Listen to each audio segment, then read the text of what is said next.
Hello students. Today let's discuss the topic artificial hybridization and double fertilization. But before going into double fertilization, let us first see what is actually artificial hybridization.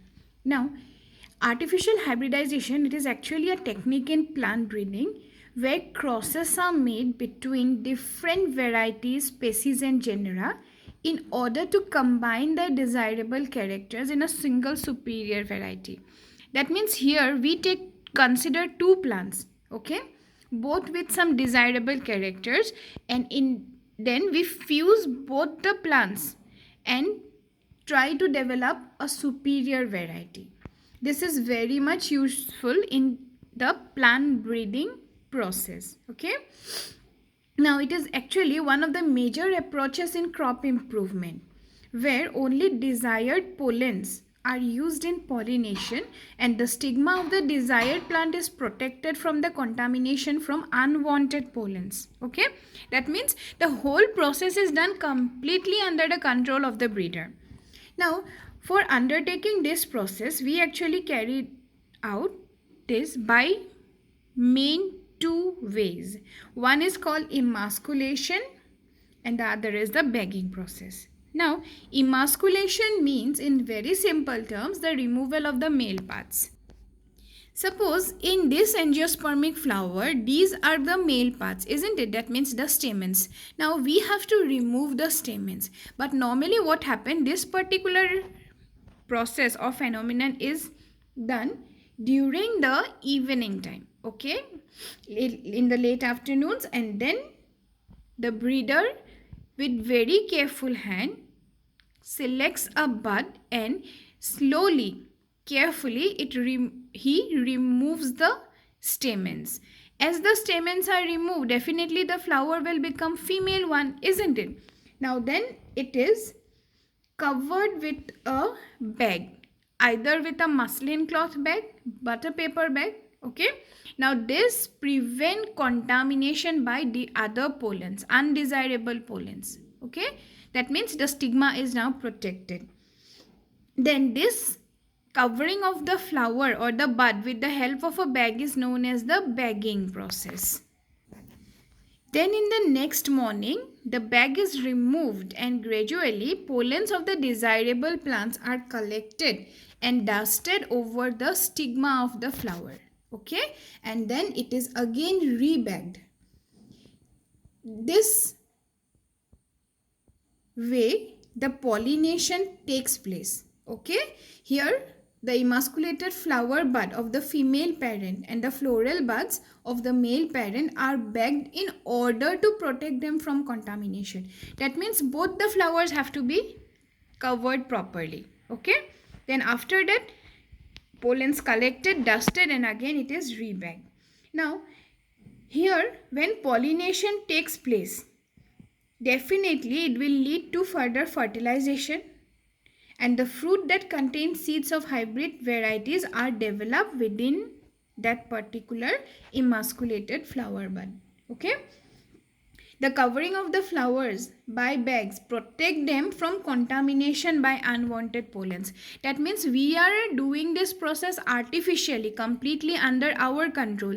If the pollens of some different and undesirable plants fall under stigma, then definitely our process will fail, isn't it? So for that particular reason, this is properly bagged so that no contamination takes place.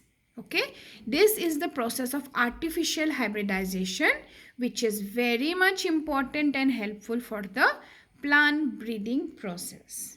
Got it? Now, after this, let's discuss about the fertilization process. Okay, the double fertilization. Okay. Whenever we use the term fertilization, that means the fusion of male and female gamete, isn't it? That is the main concept regarding the fertilization process. Now, in seed plants, the male gametes are brought to the egg containing the female by the pollen tube, okay, which penetrates through the style to the stigma. This process is known as siphonogamy. Okay, and it was first discovered by Strasburger. Now, for fertilization to take place, we have to just recall some of the processes. Now, hope you remember this diagram. This is the development of the male gametophyte, isn't it? Now, first of all, the generative cell, which remains within the cell, gradually the pollen falls on the stigma, and as soon as it germinates, it put forth this pollen tube. Within this pollen tube, the generative cell divides and it forms two male gametes, okay, which enters the pollen tube and reaches the ovary. Similar, the embryo sac also matures, isn't it? That means the egg is fully mature enough to receive the pollen. The synergids are ready. All the inner contents of the embryo sacs are also prepared. That means the male and female gametes are produced. Now they are ready for fertilization.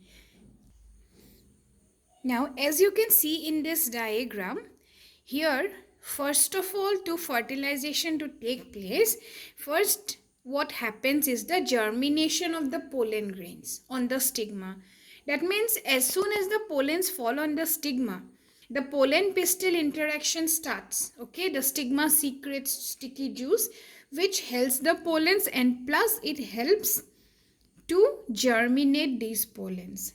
Now these pollen grains, when they germinate, they put forth the germ tube. That means these are the compatible pollens. They will put forth the germ tube, and this tube, it secretes pectinase and some hydrolyzing enzymes, okay, which help to digest the tissue because it has to traverse through the style, isn't it?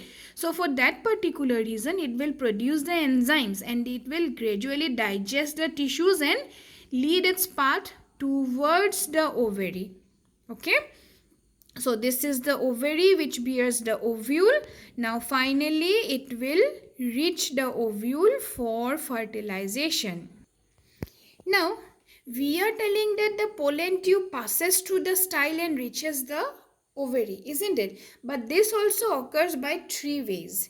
One is known as porogamy, in which the pollen tube enters the ovule through the micropyle. Okay. Another is chalajogamy. Here the pollen tube enters the ovule through chalaja. That means it will enter through this portion. And the third one is mesogamy. Here the pollen tube enters the ovule through the integument and funiculus. That means this is the funicle, this is the integument, so it will enter through this way.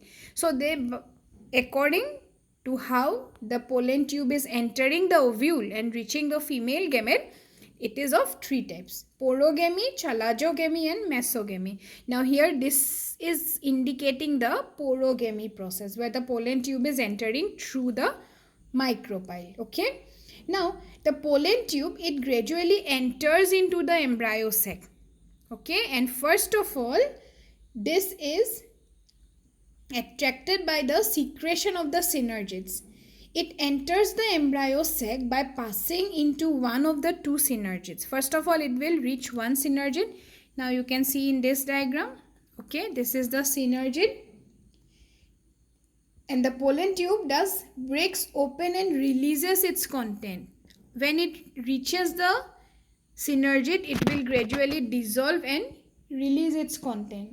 Now out of the two male gamete, one fuses with the egg. Okay, again let's come to this diagram. Now here are the two male gametes. One will fuse with the egg and it will give rise to the zygote or the oospore. Okay, and the other male gamete, it will definitely go further and fuse with this secondary nucleus.